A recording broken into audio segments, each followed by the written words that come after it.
فوجئت. انا يعني بصراحه اتفاجئت بالقرار، غريب جدا. انا بعدها ما فيش بدقيقه كلمته والله، ورد عليا وقلت له ما تزعلش. كان تفسيره ايه ليك؟ لا ما كلمناش في تفسير والا. بص انا اول ما جات لي رساله على ان سيد مشي. سيد مشي كنت مكلم بعدها ما فيش بدقيقه. سيد عنده رضا مش طبيعي. طبعا. صدقني. طبعا. وقال لي كل ده لا نهايه. بالظبط. سيد ده على فكره هو دايما بيقول ده، يعني دايما طبعا هو عنده هو دايما متوقع ان هيمشي في اي وقت. بص احنا قعدنا فتره كبيره في الاهلي. قعدت مع سيد 8 سنين في النادي الاول. سيد حتى كان مشي سنه ونص ورجع تاني. بالظبط. وانا كنت موجود في النادي الاهلي. ايوه. وحتى كنا بنيجي اقول يا سيد انا خدت لما هو مشي انا خدت كونفدراليه وخدت خدت باين دوري او خدت حاجه كده وهو ما كانش موجود. قلت له يا سيد انا خدت في بطولتين ثلاثه كده خدتهم في الفتره اللي انت ايوه. هو بقى لما ربنا كرمه وكمل بعد ما انا مشيت خد بقى ما شاء الله. عداك. طبعا.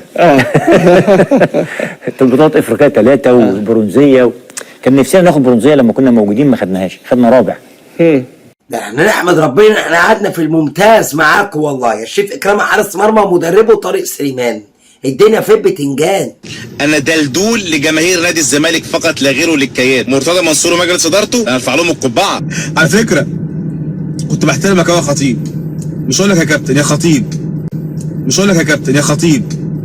عندك 50 فيديو وانت بتهزق فيه، عندك 50 فيديو وانت بتستغل اسم النادي بتاخد هدايات وفلوس في دعايه انتخابيه. بعض من جماهير نادي الاهلي الغبيه المتخلفين عقليا اللي بيكذبوا الكذبه ويصدقوها بيوقعوا بيني وبين جمهور الزمالك. شفت ميدو اتكلم امبارح قال لك ايه؟ حسن حمدي اللي بيمضي على شيكات اللعيبه في الوكاله عشان طلعها لعيبه نادي الزمالك. شفت كنا احنا شغالين ازاي؟ شفت البطولات خدوها ازاي؟ شفت الفلوس خدوها ازاي؟ شفت الرعايه خدوها ازاي؟ ده اللي قلته خلي بالك قبل ميدو. قلت حسن حمدي طرف اول قاعد في وكاله الاهرام بينزل طرف تاني يمضي عقد الرعايه بيدي الزمالك 20 مليون والاهلي 50 مليون.